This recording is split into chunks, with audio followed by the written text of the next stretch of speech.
All right, hello and welcome to today's Verdict, the interactive show that gives you your legal rights and options.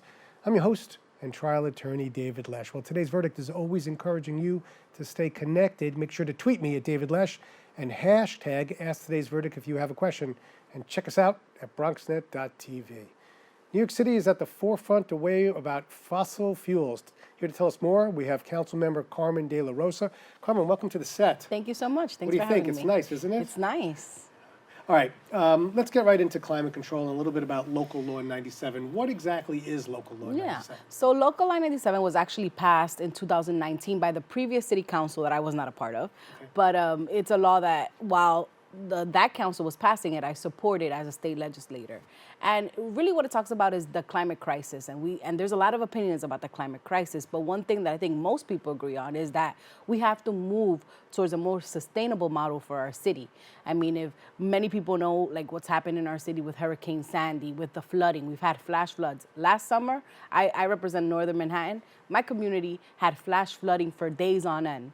And so these are things we can no longer deny. These are things we have to confront. In 2019, the city council under then Mayor de Blasio passed Local Law 97 to basically establish a framework for a Green New Deal for New York City. How do we move from what we have now to a more sustainable model for our future? And that includes going away from fossil fuels and making buildings and the emissions of pollutions in our city decrease. The model is based on ensuring that the buildings that emit the most pollution into the air, into the environment, are changing their model. So buildings that are constructed in the city are built under certain regulations to make sure that they're compliant with this Local Law 97. So we're making sure that buildings are electrifying, that there's more LED certification, the way that we're using energy in our buildings. And part of it is also how do we then decrease the dependence on fossil fuels? This conversation has taken many, many different forms.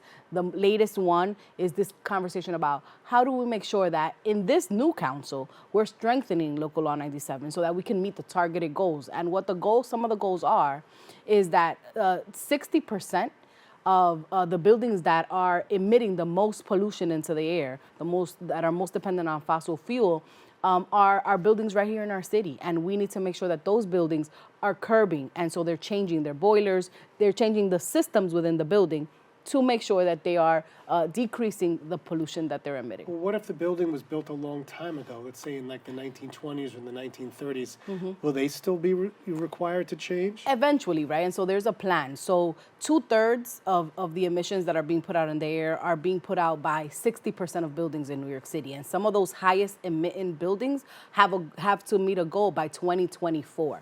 And so, you know, when we're looking at that, we know that this is going to take time, financing, resources in order to switch out boilers. We know that most boilers have a life term of about 20 years, some a little less. And so as those natural conversions happen, what we're saying is that we should convert the systems in these buildings to more energy efficient. Well, it's obviously going to cost some money, which is understandable.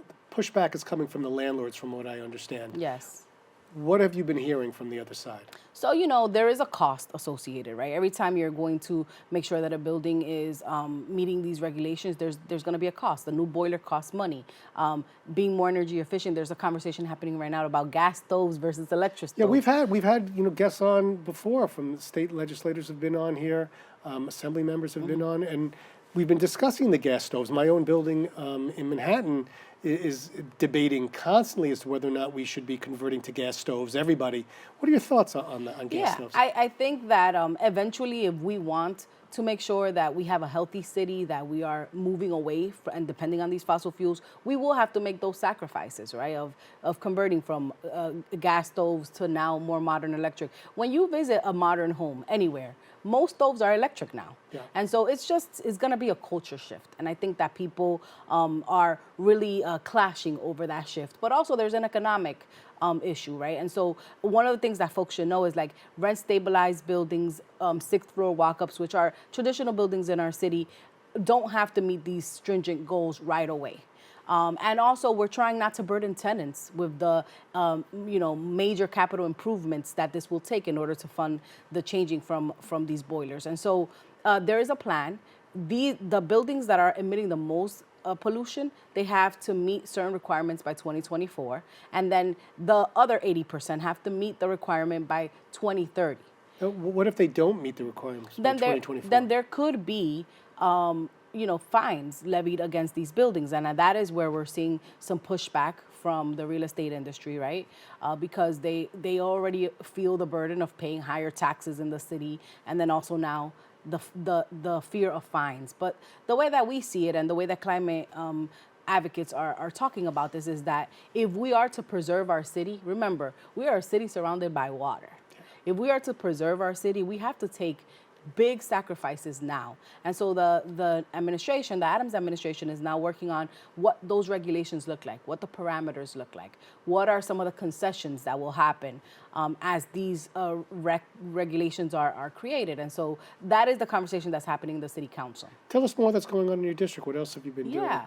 Well, I am actually the chair of the labor committee. And so one of the things that is also adjacently related to this is the need to create new jobs in our city. And when we green our city, we're going to create green jobs. There's an estimate 65,000 jobs can be created by Local Law 97. That is something that I'm very interested in.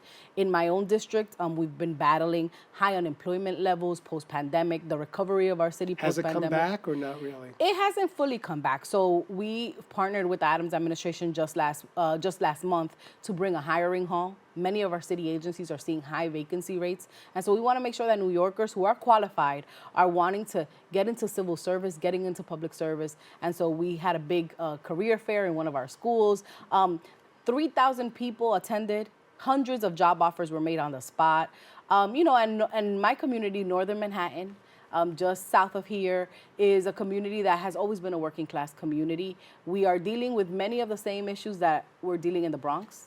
High asthma rates, sure. Recovery post-pandemic, economic insecurity for some families. And so as a chair of the labor committee, I am happy that we are looking at these approaches holistically, right? How do we provide good jobs with life-sustaining wages for the families that live in our community, while also, in the case of Local Law 97, providing a green economy that is accessible to all. Let me ask you a question. Just, post-pandemic, do you feel that city is moving in the right direction now? I know, homelessness and this crime has been an issue. What are your thoughts in terms of your own district? I think that we are traversing many crises together, right? And so the homelessness crisis, we have, in my district, we have a big opioid pandemic in itself, right? And these things are interconnected, right? Because those people that are unhoused are suffering from mental illness at times they're addicted to opioids. And so we're seeing all of those things come together. But one thing that I'm proud of is that the city council is working on different roadmaps in order to address some of these issues. Just last week, the city council put out a mental health roadmap to deal with the mental health issues that are happening.